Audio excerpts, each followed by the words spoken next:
Shalom, saudara-saudara yang kekasih di dalam Tuhan. Pada saat ini kita akan mempelajari firman Tuhan tentang Yesus disalib. Tuhan Yesus itu disalib sekitar tahun Masehi 33, tetapi ternyata sebelum atau 200 tahun atau 600 tahun sebelum Yesus disalibkan, ternyata itu telah dinubuatkan di Yesaya. Kita akan mempelajari bagaimana Yesus itu dihancurkan karena dosa kita, karena kesalahan kita, karena pemberontakan kita. Mari kita akan membaca di Yesaya 53 ayat 3 sampai 5.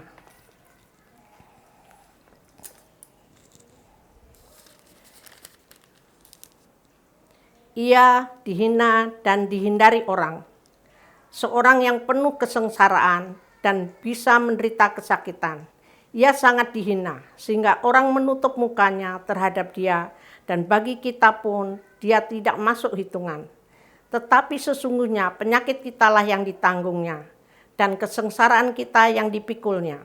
Padahal kita mengira dia kena tulah, dipukul, ditindas Allah. Tetapi dia tertikam oleh karena pemberontakan kita. Dia diremukkan oleh karena kejahatan kita. Ganjaran yang mendatangkan keselamatan bagi kita ditimpakan kepadanya. Dan oleh bilur-bilurnya kita menjadi sembuh. Saudara-saudara yang kekasih di dalam Tuhan, Yesus yaitu Allah, karena mengasihi akan dunia ini, sehingga dia datang ke dunia. Dia lahir sebagai Yesus Kristus. Dan ternyata pada waktu umur 33, Yesus harus menghadapi sengsara. Yesus dikhianatin oleh muridnya sendiri dan dijual, saudara-saudara yang kekasih. Yesus ditangkap dan dihadapkan ke mahkamah agama, dihadapkan ke Pilatus. Yesus ditolak dan dihajar. Tetapi kita tahu, kesemuanya itu demi kita anak-anak manusia yang berdosa ini. Yesus dihina, disengsara, kesakitan, tidak diperhitungkan. Ternyata apa gunanya semua daripada penyaliban Yesus itu, yaitu demi kita umat manusia. Allah sungguh mengasihi umat manusia ini, supaya semuanya yang memberontak kepada Allah tidak binasa, melainkan peroleh keselamatan, oleh kemurahan daripada Tuhan. Ternyata saudara-saudara yang kekasih di dalam Tuhan, ternyata penyakit kita yang ditanggungnya.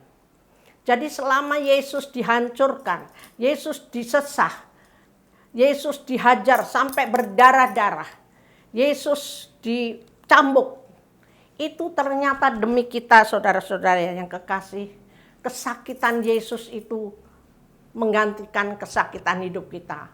Pada saat ini kita mungkin ada yang sakit keras, mungkin saudara-saudara ada yang sakit hatinya, ada yang susah kehidupannya. Ternyata berguna sekali Yesus atau Allah itu disalib untuk menggantikan kita. Kesusahan-kesusahan yang terjadi di dalam hidup kita pada saat ini, ternyata Yesus menanggungnya. Penyakit kita yang ditanggungnya, saudara. Jadi saudara-saudara yang kekasih di dalam Tuhan, kita harus mengerti mengapa Yesus disengsara, mengapa Yesus dicambuk, mengapa Yesus berdarah-darah di kayu salib. Karena tujuannya adalah untuk menanggung sakit penyakit kita dan menanggung kesengsaraan kita. Mungkin pada saat ini saudara-saudara yang kekasih di dalam Tuhan mengalami sangat sengsara di dalam hidupnya. Adakah saudara begitu sulit cari makan? Adakah saudara-saudara saat ini sengsara karena tidak mempunyai rumah dan saudara tidak mampu membayar kontrakan? Ada yang sengsara saat ini ditinggal oleh suaminya, ditinggal oleh istrinya, dan anak-anaknya pergi jauh dan tidak mengerti kedua orang tuanya. Kita sebagai orang tua sangat sengsara, saudara, karena seolah-olah kita tidak mempunyai keluarga. Tetapi Yesus saat disalib adalah mengganti kesengsaraan kita, Ada suatu janji bahwa Allah itu menanggung segala kesengsaraan yang kita tahu. Allah tahu, Yesus tahu bagaimana sengsara hidup ini. Bagaimana susahnya kalau kita menghadapi sakit penyakit. Dan pada waktu Yesus disalib, saudara, dan lambungnya ditusuk, yaitu untuk menggantikan pemberontakan-pemberontakan di dalam hidup kita. Mungkin di tengah-tengah kita, saudara-saudara, banyak sekali pemberontakan yang telah kita lakukan. Apakah anak-anak kita, apakah suami, apakah istri, ternyata banyak sekali memberontak kepada Allah. Kita berani memberontak. Kelihatannya baik-baik saja, tetapi ada sesuatu pemberontakan di dalam hidup kita. Kekasaran-kekasaran di tengah-tengah keluarga. Artinya itu suatu pemberontakan kepada Allah. Pemberontakan kepada Yesus. Yesus mau dihancurkan. Yesus mau diseksa. Yesus mau diremukkan, saudara. Demi kita umat manusia, supaya ada suatu keselamatan, supaya kita mendapatkan suatu anugerah Allah. Jadi saudara-saudara yang kekasih di dalam Tuhan, kita harus mengerti mengapa Yesus harus sengsara di kayu salib. Banyak orang mencemooh Yesus. Kalau dia seorang Tuhan, mengapa dia disalibkan? Kalau dia manusia, pantaslah dia dihancurkan. Banyak sekali Yesus dicemooh. Sampai sekarang pun banyak orang mencemooh. Tidak mungkin dia Tuhan. Kalau Tuhan pasti dia sudah menghilang dan digantikan oleh orang lain. Saudara-saudara yang kekasih di dalam Tuhan, kita tahu bahwa Yesus itu seperti domba yang digunting. Dia diam, dia keluh, dia tidak memberontak. Waktu dia ditangkap, dia menyerahkan dirinya. Dia tidak melawan, saudara. Itu demi kita. Untuk penebusan kita, saudara-saudara yang kekasih di dalam Tuhan. Dan kita akan teruskan membacanya, saudara, yaitu di Yesaya 53 ayat 6 sampai 12. Begini bunyi firman Tuhan. Kita sekalian sesat seperti domba, masing-masing kita mengambil jalannya sendiri. Tetapi Tuhan menimpakan kepadanya kejahatan kita sekalian. Dia dianiaya, tetapi dia membiarkan diri ditindas dan tidak membuka mulutnya, seperti anak domba yang dibawa ke pembantaian, seperti induk domba yang keluh di depan orang-orang yang menggunting bulunya. Ia tidak membuka mulutnya. Sesudah penahanan dan penghukuman, ia terambil. Dan tentang nasibnya, siapakah yang memikirkannya? Sungguh ia terputus dari negeri orang-orang hidup. Dan karena pemberontakan umatku, ia kena tulah. Orang menempatkan kuburnya di antara orang-orang fasik. Dan dalam matinya ia ada di antara penjahat-penjahat. Sekalipun ia tidak berbuat kekerasan dan tipu, tidak ada dalam mulutnya. Tetapi Tuhan berkehendak meremukkan dia dengan kesakitan.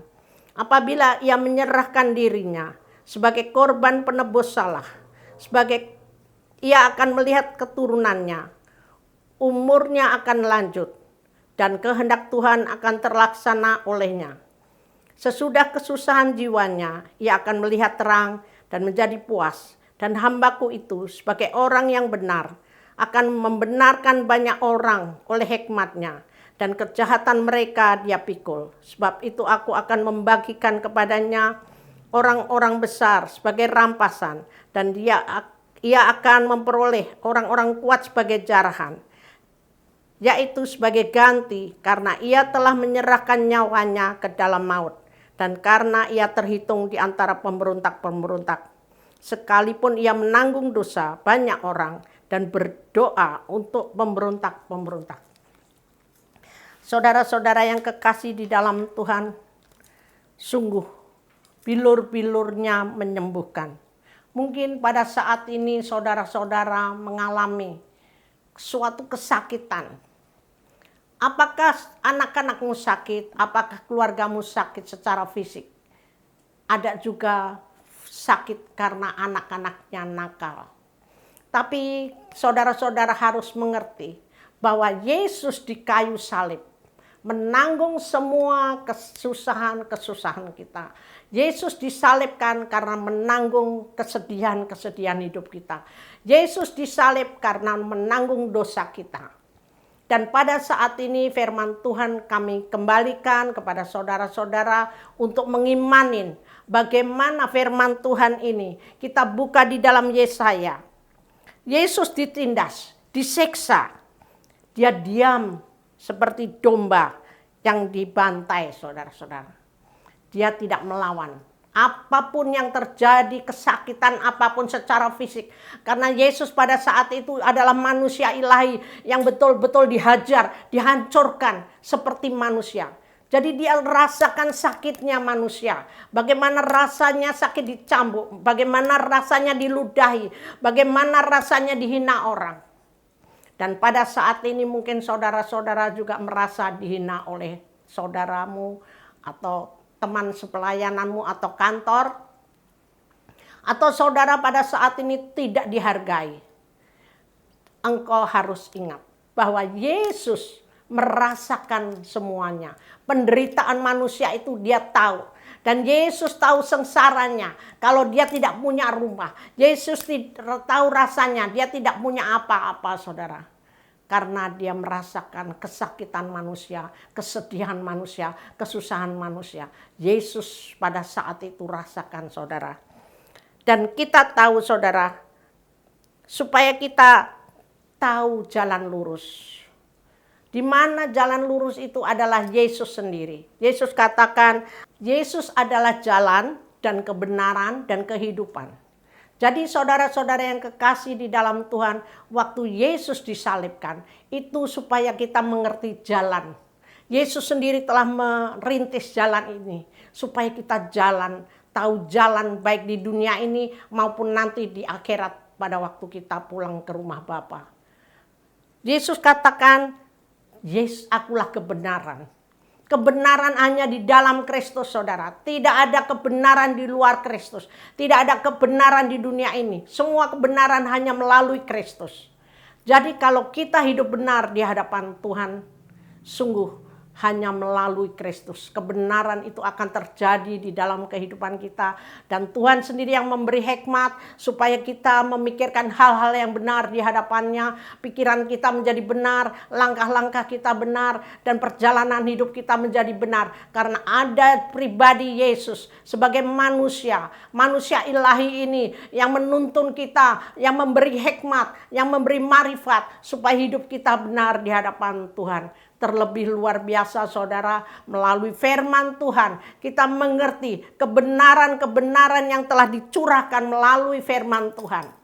Saudara bisa membacanya, saudara bisa belajar, saudara bisa menyelidiki kebenaran, yaitu Yesus sendiri adalah kebenaran di dalam kehidupan ini.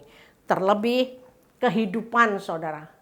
Banyak manusia yang tinggal di dalam dunia ini kehidupannya terpental-pental. Hidupnya begitu susah. Kita tidak tahu hidup ini bagaimana. Terlebih namanya hidup orang hanya memikirkan bahwa cari makan. Ini saudara yang terjadi di dalam kehidupan ini.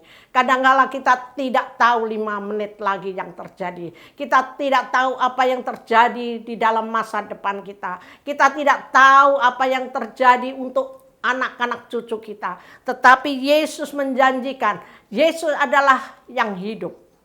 Kehidupan ini ternyata hanya Yesus sebagai jaminan. Mulai sekarang saudara-saudara, mungkin Bapak Ibu mulai kecut melihat anak-anaknya. Nanti bagaimana ya sekolahnya, bagaimana nanti masa depan anak-anak cucuku. Tetapi Yesus katakan, Yesus adalah kehidupan. Yesus sendiri yang menjamin kehidupan anak-anak cucu kita, saudara.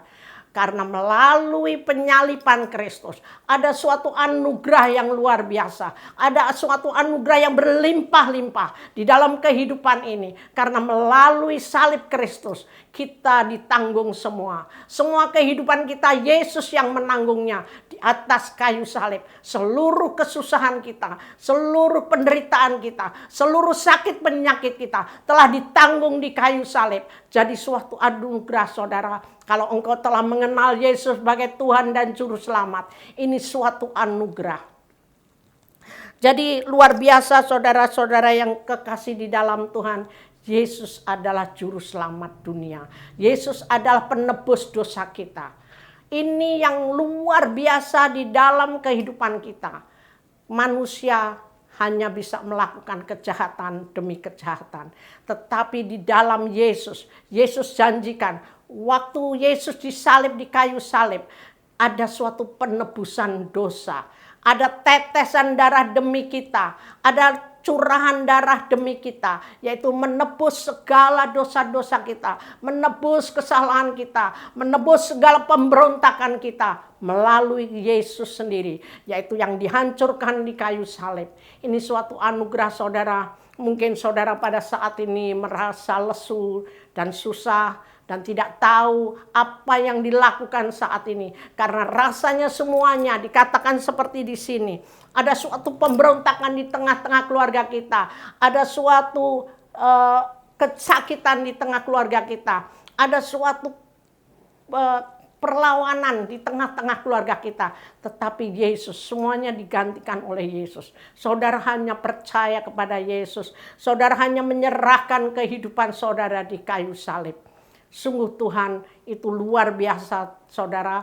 Waktu di kayu salib Yesus sebelum meninggal terjadilah gempa bumi. Waktu Yesus mau menyerahkan nyawanya saudara, pada saat itu terjadi gelap gulita dan gempa bumi terjadi. Sebelum Yesus menghembuskan nafasnya, terjadi kegentaran, suatu kegerakan yang aneh di dunia ini. Yaitu kegelapan terjadi. Dan pada saat itu tabir bait Allah, kemah Allah terbelah menjadi dua. Yaitu tabir antara ruangan kudus dan ruangan maha kudus. Terbelah dua. Apa artinya saudara-saudara yang kekasih di dalam Tuhan? Pada saat Yesus dihancurkan dan meninggal demi kita saudara. Supaya kita orang yang berdosa ini, supaya kita manusia yang berdosa ini, yang banyak kesalahan, banyak pemberontakan, banyak perlawanan terhadap Allah, ada suatu kasih anugerah. Kita bisa melihat langsung ke rumah Allah, yaitu rumah Maha Kudus. Di mana ruangan Maha Kudus ada hadirat Tuhan. Kita bisa melihat masuk. Di mana kita bisa menghadap sendiri saudara. Yang dulunya hanya imam-imam besar dan hanya 1 tahun sekali boleh masuk di ruangan Maha Kudus. Tetapi waktu Yesus meninggal, waktu Yesus menghembuskan nafasnya, saat itu terbelah dua dan umat bisa melihat ruangan Maha Kudus, di mana Allah sendiri hadir, di mana Allah ada, dan hadirat Allah memancar di dalam kehidupan ini. Jadi saudara-saudara yang kekasih di dalam Tuhan, kalau engkau percaya tentang penyaliban Kristus untuk saudara, untuk keluargamu, untuk bangsa dan negeri ini, kita imani saudara, dan engkau pribadi lepas pribadi bisa menghadap Allah sendiri. Waktu tabir Allah, yaitu sekat antara ruangan Maha Kudus dan ruangan kudus. Saat itu saudara, kita bisa melihat hadirat Allah. Kita bisa melihat kehadiran Allah. Kita boleh melihatnya dan kita boleh masuk di dalam hadirat Allah. Di sini ada suatu anugerah saudara. Waktu Yesus disalibkan kita mendapatkan anugerah, tetapi waktu kematian Kristus kita juga mendapatkan suatu anugerah yang luar biasa di dalam Kristus Yesus, di mana saudara mempunyai masalah, saudara mempunyai kehidupan yang tidak benar, saudara yang mempunyai kesalahan-kesalahan di tengah-tengah keluargamu, saudara bisa masuk dan menghadap sendiri, meminta tolong kepada Allah. Saudara bisa menyembah Allah dengan leluasa. Saudara bisa maju di dalam hadirat Tuhan, di mana engkau bisa memandang Allah sendiri. Di sini suatu anugerah bagi kita anak-anak Tuhan yang percaya Kristus, yang percaya kematian Kristus, yang percaya pada saat ini, di mana kita anak-anak Tuhan boleh masuk di dalam hadirat Tuhan, boleh mempersembahkan semua kehidupan kita, boleh berseru kepada Allah dengan leluasa. Ini suatu anugerah saudara. Gimana kita bisa menghadap Allah, dan kita demi anak-anak cucu kita, demi keluarga kita, demi gereja kita, demi bangsa dan negeri ini, kita bisa menghadap Allah dengan leluasa, memohon belas kasihan, memohon kemurahan, memohon keajaiban Allah supaya terjadi di dalam hari-hari kita, terjadi di dalam keluarga kita, terjadi bagi negeri dan bangsa ini. Ini suatu anugerah, saudara. Jadi ada suatu keuntungan apabila kita percaya kepada Kristus. Dari Yesus hidup, dari Yesus disalibkan, dari Yesus sampai meninggal. Dan pada saat setelah 3 hari, saudara, kita tahu Yesus dimakamkan. Tetapi Yesus dalam jangka 3 hari, maka Yesus bangkit. Ini juga suatu anugerah. Yesus tidak mati karena kita percaya Yesus adalah Tuhan. Jadi Allah mau tidak bisa mengekang Yesus. Allah mau tidak bisa menghancurkan Yesus. Pada saat 3 hari, maka Yesus bangkit untuk kemenangan di dalam hidup kita. Di mana kita anak-anak Tuhan sebetulnya merasa bahagia, di mana kita telah mengenal Yesus sebagai Tuhan, mengenal Yesus juru selamat kita, Yesus sebagai pahlawan kita, Yesus segala-galanya di dalam kehidupan kita, saudara. Kita tidak ditinggalkan sendiri. Kita tidak ditinggalkan dalam dunia ini dalam kesusahan. Kita tidak ditinggalkan Yesus. Tetapi Yesus senantiasa beserta dengan kita. Karena Yesus dari yang mati sampai bangkit, dan ternyata balik ke sorga, ini suatu anugerah, dan kita mendapatkan suatu kemurahan Tuhan, di mana Allah sendiri yang memeliharakan kita anak-anak Tuhan dengan luar biasa di hari-hari kita. Mulai sekarang, saudara-saudara yang kekasih di dalam Tuhan, pelajaran hari ini adalah pelajaran tentang penyalipan, tentang kematian Kristus, dan suatu anugerah di mana kita melihat kasih kemurahan Kristus. Janganlah kita menyiksa atau menyalibkan Yesus lagi dengan kesalahan-kesalahan yang sengaja kita lakukan. Tetapi mulai sekarang, marilah kita hidup benar di hadapan Kristus. Marilah kita hidup lurus di hadapan Tuhan. Marilah kita hidup memuji dan menyembah Allah dan melayani Allah dengan luar biasa. Karena Allah telah berkorban bagi kita. Allah telah berkorban bagi keluarga kita. Allah telah berkorban bagi gerejanya. Mulai sekarang marilah kita hidup di dalam kemenangan bersama-sama dengan Kristus. Tuhan berkati. Mari saudara-saudara yang kekasih di dalam Tuhan, kita akan berdoa di mana kita akan mengucap syukur bagaimana Allah telah memelihara melalui penyalipan Kristus, pengorbanan Kristus. Kita akan mengucap syukur, saudara-saudara. Allah yang baik, Allah yang luar biasa. Pada saat ini kami mengucap syukur dan terima kasih atas kebaikan-Mu Tuhan. Engkau disalibkan buat kami semuanya. Engkau dihancurkan bagi kami. Engkau diremukkan bagi kami, ya Bapa. Engkau menggantikan kesusahan-kesusahan hidup kami. Engkau menggantikan pemberontakan-pemberontakan yang ada di tengah-tengah keluarga kami. Engkau menggantikan, Tuhan, segala penderitaan di dalam hidup ini. Semuanya telah Engkau tanggung di kayu salib. Dan ada suatu kemenangan, Tuhan, waktu kematian-Mu, Tuhan, juga suatu anugerah. Kami bisa masuk di dalam hadirat-Mu. Kami bisa dekat dengan Engkau. Kami bisa bersekutu dengan Engkau. Ini suatu anugerah, Tuhan, dalam hidup kami. Pada saat ini, Tuhan, persekutuan kami dengan-Mu, Tuhan, kiranya menjadi satu di dalam Engkau. Hidup kami menjadi satu di dalam Engkau. Keluarga kami menjadi satu di dalam Engkau, Tuhan. Gereja-Mu, Tuhan, menjadi satu di dalam Engkau. Karena kami tahu Tuhan Engkau telah membuka, semuanya terbuka bagi kami untuk masuk di dalam hadirat-Mu. Engkau membuka tangan-Mu, Engkau membuka hadirat-Mu, Engkau membuka surga-Mu Tuhan bagi kami. Sehingga kami sangat dekat dengan-Mu Tuhan. Engkau Allah yang tiada pernah meninggalkan umat-Mu. Engkau yang tiada pernah meninggalkan anak-anak-Mu. Kami tahu kasih anugerah Allah itu luar biasa. Melalui penyaliban-Mu, melalui kematian-Mu, maupun melalui kebangkitan-Mu. Kami hanya bisa mengucap syukur Tuhan atas kasih kemurahan-Mu di dalam kehidupan ini.